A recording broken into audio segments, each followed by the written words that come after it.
Hello and welcome back to another episode of Explosive Colonisation. So, to start us off today, we're just bringing one of the rocket parts landers back down from the station with basically empty. So we're getting it ready to take more up. Now, I've had a bit of problems with these, so I have designed another one. I'm trying to make it more balanced. I seem to be having a lot of problems with the balance in the RCS. So while I'm doing that, I'm noticing a few little issues with, as you can see in the top left, I'm running at a low rate of frames. So there's some readjustments and I'm just tidying up around about the base here, the tent city as I call it. So this is just me going through and pulling out some of the attachment system things. Now we also have a little bit of a building pad here, and as you can see, just getting our build ready for the new vehicle that we've got. Takes a little bit of acceleration, but while I'm doing this, a few other alarms pop up. Now the vehicle has two versions, so one of them's on the build and there's one for fuel and rocket parts. But here we're just making a little bit of an adjustment. This was the alarm that popped up. I thought I'd keep this in to show you what I have to do. Because of the energy requirement for the main engine on this, you have to turn on the reactors and crank them to full just to charge the engine. And then once they're running, just because the RCS, because it's using liquid hydrogen and a lot of electricity, I keep the reactors running through the burn just in case I have to make any corrections. It's not a long burn this time, so it's all stayed in. And then again, shutting down the engine at the end, making sure, because it burns fusion pellets while it's active and you don't need to burn any. And here we are back at Tent City, and we have our new rocket parts ferry. So this is mainly made, in fact I think this is almost entirely made from the DSEV mod. Up till the solar panels are not. So a little bit of a problem there. Once it was built it didn't have any power. I hadn't transferred any power onto it, so manually drop out one solar panel and then drop the gear and put all the others out. And that's just enough to keep it going. It has a large battery capacity so that it can do a lot of things in the dark. And just to expand, I'm making a little bit more space for creating rocket parts on Minmus. Again, this is our rocket parts factory, so this will stop us having to use any resources from Kerbal when building things. And as you've seen already, I've transferred a few loads of rocket parts up. I'm going to cut out a lot of the loads, but I'm going to show any new vehicles or things like that, because it's time consuming and it's just the same thing over and over again. I've actually filmed most of it at the moment as I'm talking, and when I was looking through the video it's the same thing 6 or 7 times. So here we have a little craft that was already in orbit. I released it from something I was doing a while ago. I can't even remember what it was, but I noticed it there when I was cleaning up some of the debris. So I thought I would just move this across to my liquid hydrogen ferry. Part of the reason for this is at this point in recording there's still a bit of an issue with TAC life support and using it when you don't... when a vessel's not active, it's running out of resources, specifically power. So to get around this at this point, I decided to just leave the hydrogen ferry in orbit, the hydrogen freighter, and bring the crew back down to Kerbal. And because I found this ship, it saved me doing an extra lunch. It was just sat there. I decided to leave it there because, well, if you don't need it, you might as well leave it in higher orbit. So just a little bit of docking there, and as per usual for this particular run through, another alarm pops up. So we jump across to Juna, and as you can see there, I'm just checking the ScanSat's completed, checking all the different modes. So I've scanned the whole of Juna now using this ship. It's a good surveyor ship. It's got every type of ScanSat radar on it, and that's just me checking everything's done. And then we have to make an inclination change, or we don't have to, but it makes it easier to make an inclination change for shooting out from Juna. I don't know why I had to look at the night cycle, but there we go. So powering up the engines, as you can see, reactor on and up to full, just for running the engines. This particular craft the reactor isn't actually big enough, so if I start up all 3 engines at the same time, even with the reactor running full, it still runs out of power.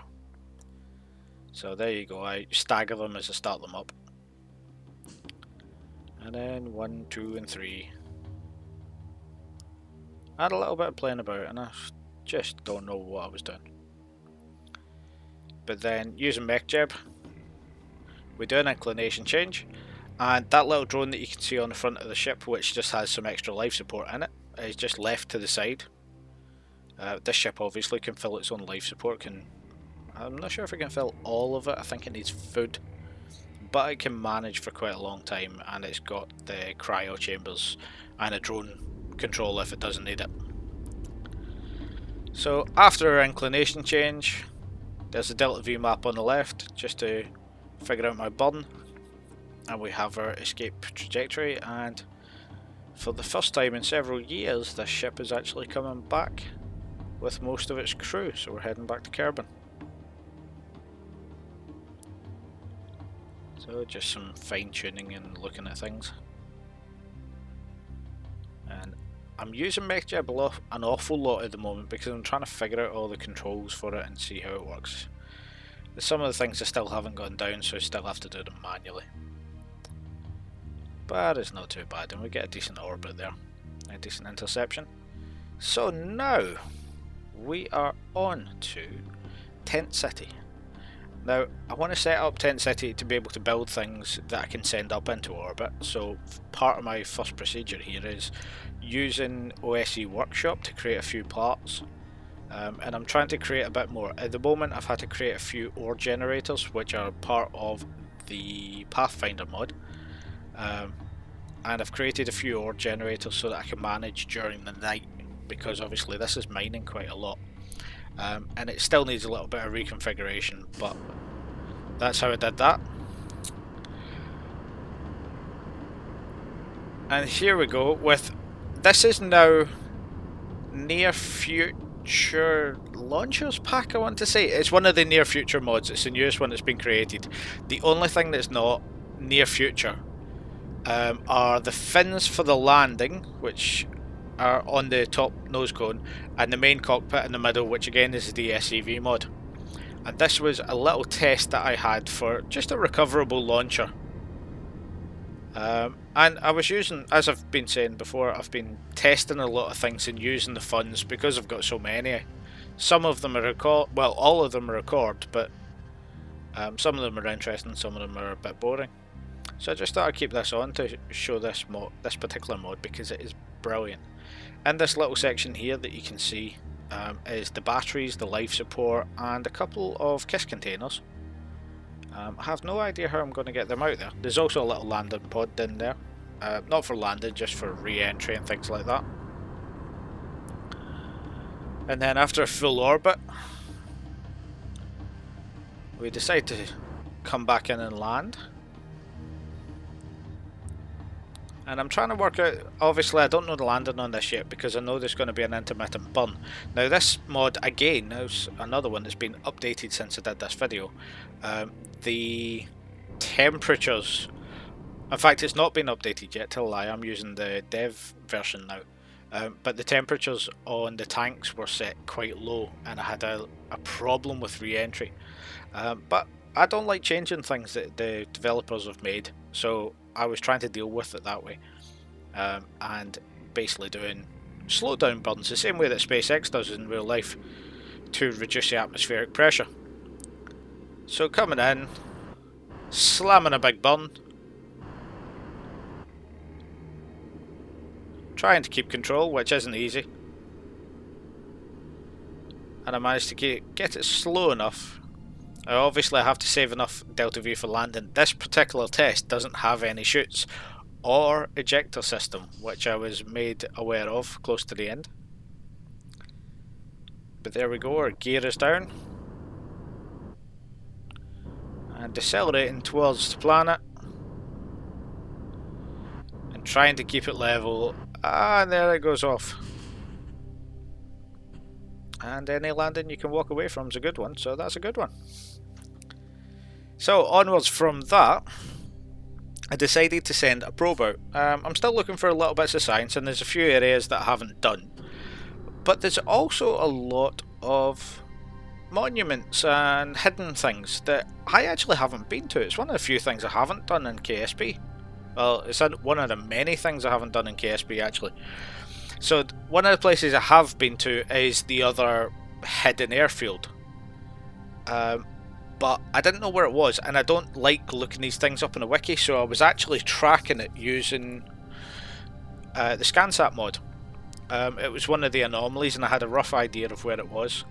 So this was just me sending out this ship, this little space plane. Well, it's not even a space plane, it's just a drone plane. Part of the reason for it is I'm testing this drone to see if I can use it on other places, for instance Lathe, which is an upcoming idea. I haven't even started preparing for it yet. But I was testing this drone out, seeing how much Delta V I had. And as you can see, it seems a fairly stable flyer, even at time warp, so one of the more successful ideas. But I shoot about the place, looking for a little bit of science here and there. Obviously I've gotten a lot of the science from this place already, but I thought I'd keep an eye on it. And the jittering that you can see there is actually caused by, I believe, the background resources mod, which I think I'm going to yank out because you can see it when you're playing, but I didn't realise it was this bad until I sped up the footage. But there we go, nice, absolutely atrocious landing, but still flyable. And we just head over to the tower and have a look at some of the stuff here. I'm just a little bit curious myself. And get onto the pad just to check I've got all the science, of which I was missing a little bit. But from there, on we go. We are back with the liquid hydrogen ferry. So this is the part where I just decide to pull out all of the crew so that I don't have to jump back every time I'm time warping through something. So far over the past 4 or 5 episodes, I think I've only actually jumped forward about maybe 6 weeks in time in total through the game, which isn't much at all when you're considering orbital trajectories and things, so I had to do something so I could get longer jumps. But now that the Rocket Park ferry is full, the newest one, we decide to take it up for its maiden voyage up to the station.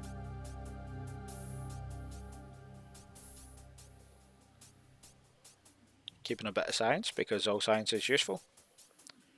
Grabbing hold of the station. And then I noticed exactly how close I was to one of the solar panels, but I managed to miss it. And then a fairly smooth launch. This thing is not designed to work anywhere else aside from min-miss. It has a fairly low thrust to weight ratio when it is full.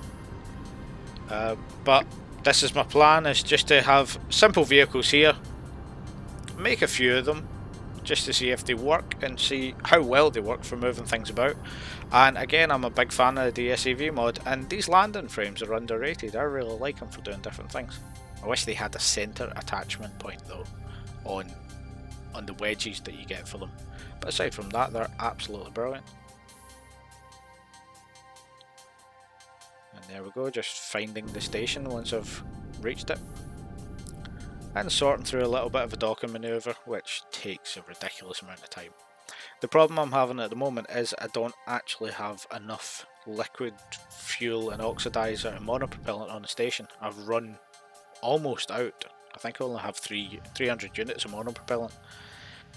So one of the other ships that I'm creating is an almost identical version of this. I've tweaked a few things just so the weight's a bit better, but so that it can carry liquid fuel and oxidizer and monopropellant, because the rocket parts base does actually produce them in lower quantities than I could, because it's producing them specifically for fueling the ships that it's sending up.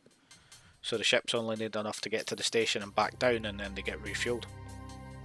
But at the same time, I'm trying to put together another base that does that, because the distributed bases make things run faster.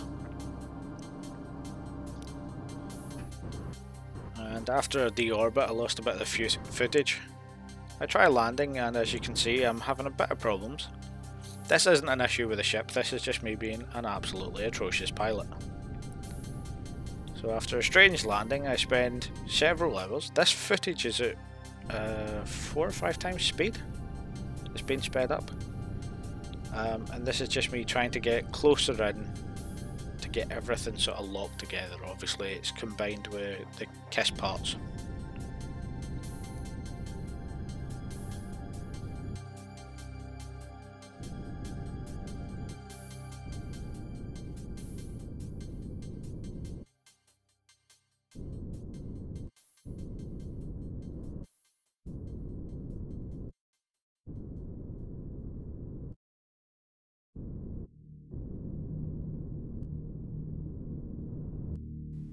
So after a fair bit of time, managed to get that down and sorted.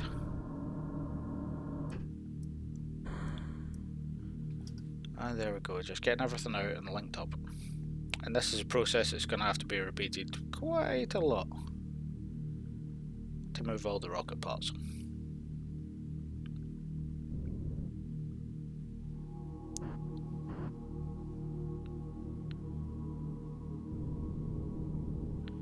And a little tiny mistake there where I didn't put the pipe connector on the end, I put it on the side, so you have to land these at a bit of a funny angle. But now that's out of the way, time for another launch.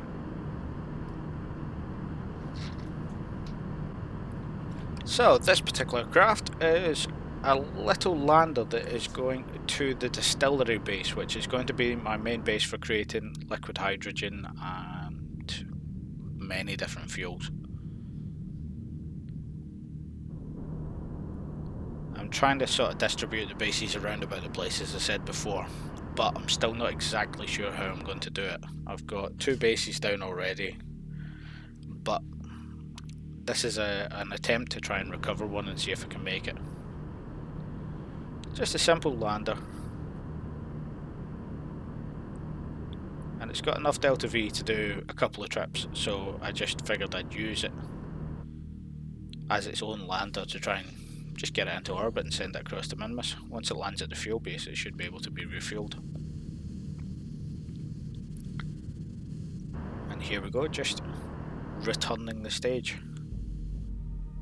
Not something I've managed to do successfully with too much regularity, so I'm still messing about with the design.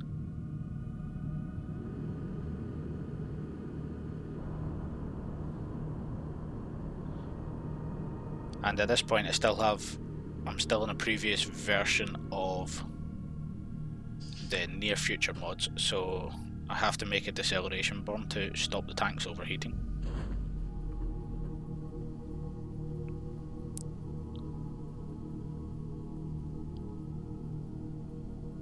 And if you can see the little flaps at the top, they're just to assist. I just use them as deployment to assist with deceleration. And unfortunately, where we land is a bit of a slope. So I decide to lie it down and then open the gear again by accident, and we have a lovely explosion, followed by a few more. So we landed a chunk of the rocket, but not all of it. And onwards. So now we are back up at our Tent City base on Minmus. And this is one of the original rocket part ferries that we have. And the idea being that we just want to try and get rid of this. So the RCS on this has been a pain. It's been swiveling all over the place and it just doesn't have enough monopropellant to safely dock with a good margin of error. So I decided to send it up to the station because I might need some equipment in the station and recycle it up here instead of recycling it down on the planet. So just uncoupling it and then just going along and recycling part by part. My Kerbals aren't high enough to use the Wild Blue Industries ability to recycle whole ships yet, so it has to be part by part. But it does work quite well. I prefer this to some of the other mods' abilities because you can manage when some parts are still attached. You don't get too many issues with root parts, as you can see there, causing problems.